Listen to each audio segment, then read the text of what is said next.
Okay, in today's video we are going to integrating some rational functions. ठीक है, partial fraction decomposition के method से हम क्या करने वाले हैं, इंटीग्रेशन करने वाले हैं कुछ रैशनल फंक्शंस के। लाइक यहाँ हमारे पास है इंटीग्रल ऑफ 1/x² - 4।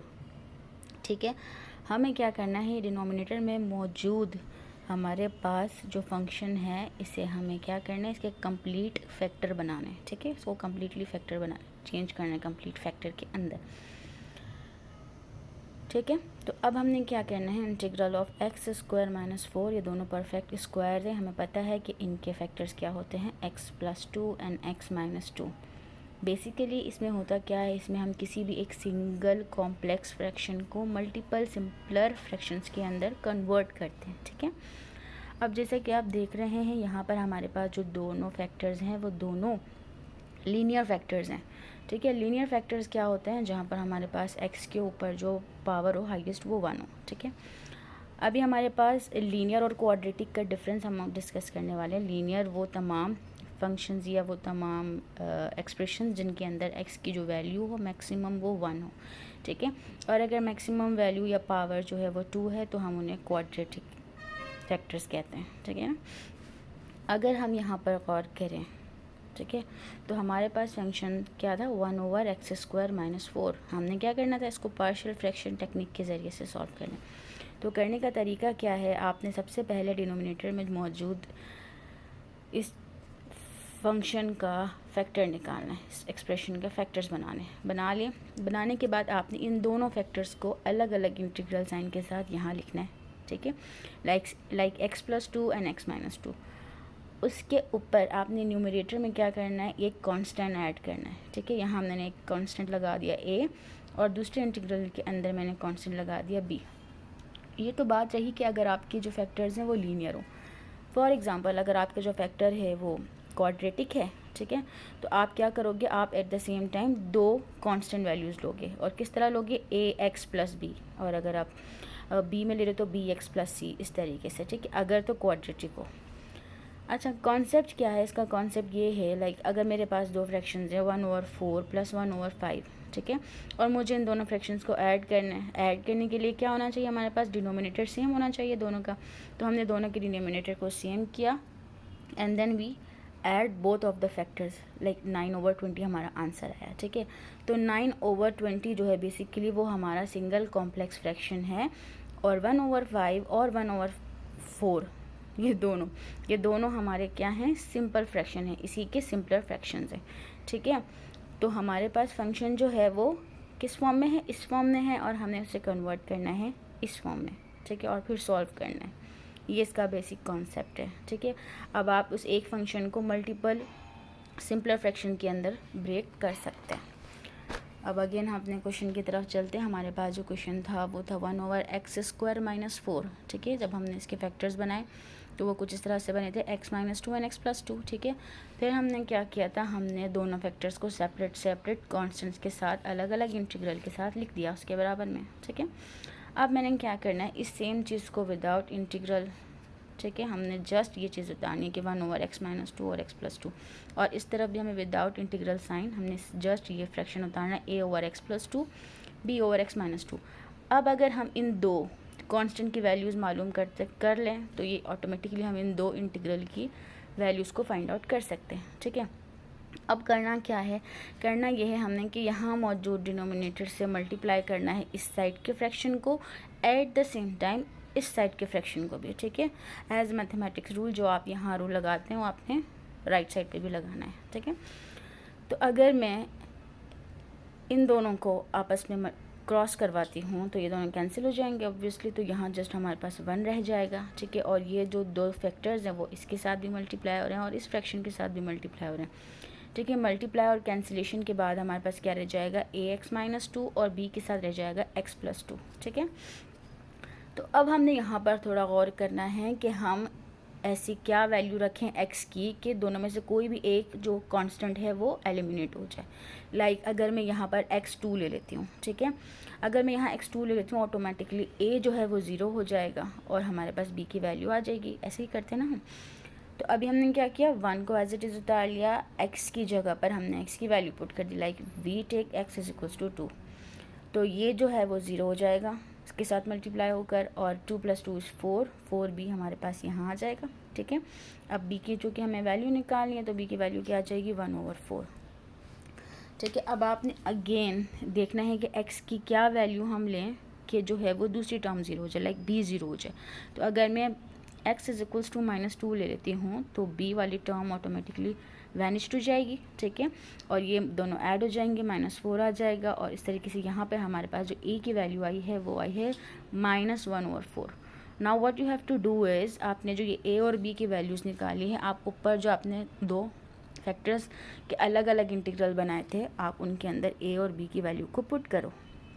ठीक है, पुट करने के बाद अब आपने यहाँ से क्या करना है, आपने कांस्टेंट को बाहर निकाल लिया। ठीक है, तो आपके पास रह जाएगा 1/x + 2, और यहाँ से अगर आप कांस्टेंट निकालते तो 1/4 और इंटीग्रल ऑफ 1/x - 2 dx, ही आपके पास दो इंटीग्रल हो गया।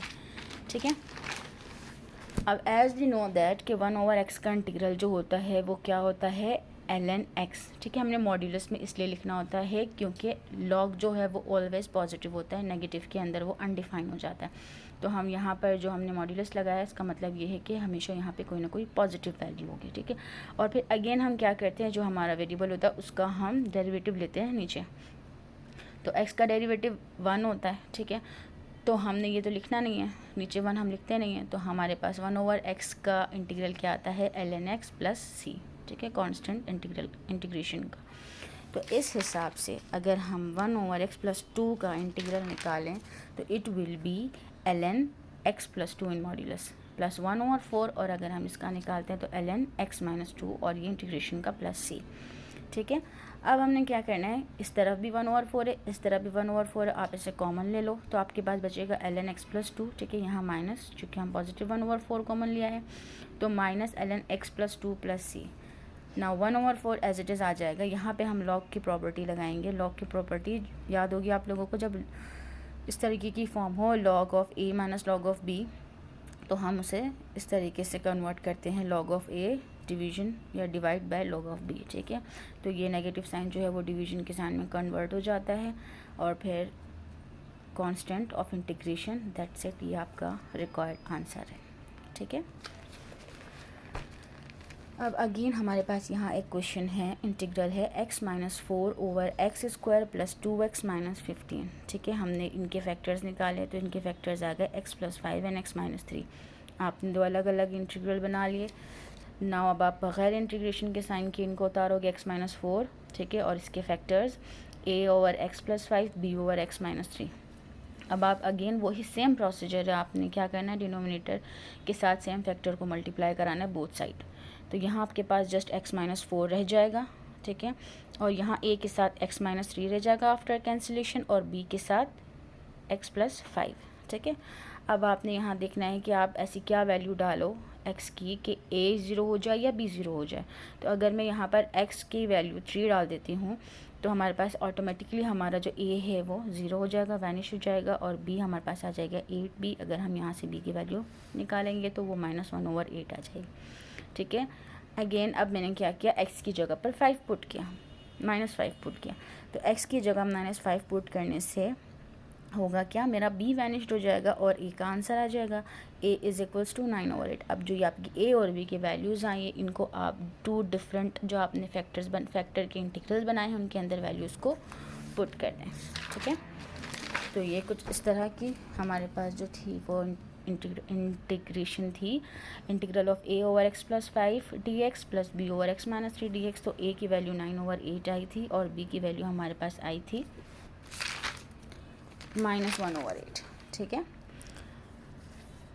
सेपरेट डालने के बाद अब आपने क्या करना है, वही सेम प्रोसीजर, कांस्टेंट को आपने क्या करना है, साइड आउट करना है। आपके पास 1/x + 5 रह जाएगा, यहाँ से -1/8 आप बाहर निकालोगे तो 1/x - 3 रह जाएगा। ठीक है, तो अब हमने क्या किया, दोनों तरफ से 1/8 आपने यहाँ पर इंटीग्रेशन ले लिया, इंटीग्रल निकाल लिया। 1/x + 5 का जो इंटीग्रल होगा वो ln x + 5 होगा, और 1/x - 3 का जो होगा वो ln x - 3 होगा। ठीक है, उसके बाद आप यहाँ से 1/8 कॉमन ले सकते हो, यहाँ आपके पास 9 रिमेनिंग होगा। ठीक है, ln x + 5 के साथ माइनस यहाँ पर ln x - 3 और प्लस कांस्टेंट इंटीग्रेशन का साइन, ठीक है।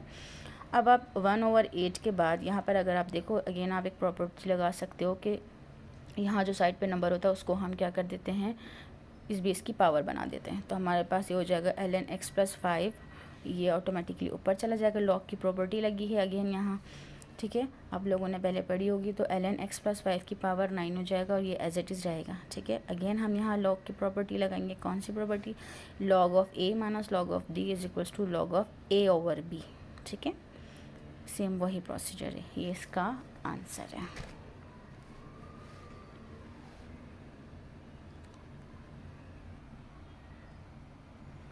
अब हमारे पास यहाँ एक इंटीग्रल है x/(x-1) और x-2 का होल स्क्वायर, ठीक है। जब भी कभी इस तरह हो कि आपके पास जो है वो यहाँ पर अगर हम देखें तो ये जो x-2 है इसके ऊपर पावर 2 लगी, मीन्स कि ये दो फैक्टर्स हैं, ठीक है। तो इसको लिखने का तरीका क्या होता है, इसको लिखने का तरीका ये होता है कि आप इनके अलग अलग पहले फैक्टर बनाओगे, लाइक x-1 फिर x-2 फिर x-2 की पावर 2, ठीक है। आप पावर को इंक्रीज़ करोगे 1 बाय 1। अगर यहाँ 3 होता तो आप पहले 3 करते, फिर 2 करते, फिर 1 करते, पावर को इस तरीके से डिक्रीज़ करते। यहाँ पर जो x-2 की पावर जो है वो 2 है, तो आप इसको 2 दफ़ा खोलोगे, पहले 1 और फिर 2 पावर के साथ। और यहाँ पे चूँकि 3 फैक्टर्स हैं तो 3 कांस्टेंट लगेंगे a, b एंड c, ठीक है। अगेन सेम वही प्रोसीजर है, आपने क्या किया है x/(x-1) x-2 का होल स्क्वायर, आपने विदाउट इंटीग्रल साइन तीनों फैक्टर्स को उतार लिया।